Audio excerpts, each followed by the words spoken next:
Good morning guys. Ramadan 17 ഇന്നെന്താ റൂമല്ലേ വലിച്ചു വാരിയിട്ടിരിക്കുന്നതെന്ന് വിചാരിക്കണ്ടാവില്ലേ. ഞങ്ങൾ ഈ റൂം മാറാൻ പോവാണ് ഗൈസ്. അതെ, ഞാനിപ്പോൾ ഉള്ളത് നമ്മളുടെ നാപ്പോക്കലത്തെ പള്ളീൻ്റെ മുമ്പിലാണ്. എന്ത് രസമല്ലേ ഈ പള്ളി കാണാൻ. ഞാനിപ്പോൾ പോകുമ്പോൾ വരുമ്പോൾ ഈ ഒരു പള്ളി നോക്കാണ്ട് പോയല്ല. പിന്നെ നമ്മളുടെ നാപ്പോക്കലത്തെ ബസ് സ്റ്റാൻഡ് ടൗണാണിത്.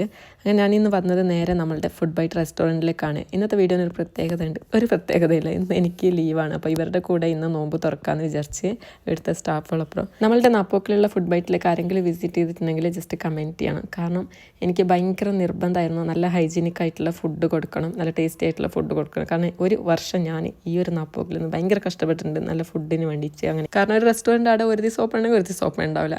അങ്ങനെയൊക്കെയാണ്. സൺഡേ ഉണ്ടാവില്ല ചില സമയത്ത്. അങ്ങനെ ഞങ്ങൾ വർക്ക് ചെയ്യുന്ന സമയത്ത് ഞങ്ങൾക്ക് ഫുഡൊന്നും കിട്ടാണ്ടൊക്കെ ചില സമയത്തൊക്കെ നല്ല ബുദ്ധിമുട്ടായിട്ടുണ്ട്.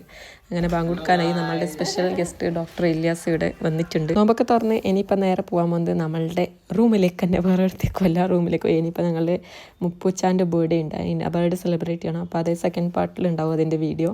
റൂമിലേക്ക് നടന്നുകൊണ്ട് വരുമ്പോഴാണ് ഈ രണ്ട് കീക്കരികളെ കണ്ടത്. ഡ്യൂട്ടി കഴിഞ്ഞിട്ട് വരികയാണ് ഇവർ. അങ്ങനെ നേരെ ഇവരെ എൻ്റെ റൂം കണ്ടിട്ടുണ്ടായിട്ടില്ല. അങ്ങനെ റൂം കാണിക്കാൻ വേണ്ടി കൊണ്ടുപോയി. റൂമൊക്കെ കാണിച്ച് കഴിഞ്ഞപ്പോൾ ഇവരുടെ ഒരു കംപ്ലൈൻറ്റ് നിങ്ങളെ ഞാൻ കേൾപ്പിച്ചിറ ഗൈസ്. ഞാൻ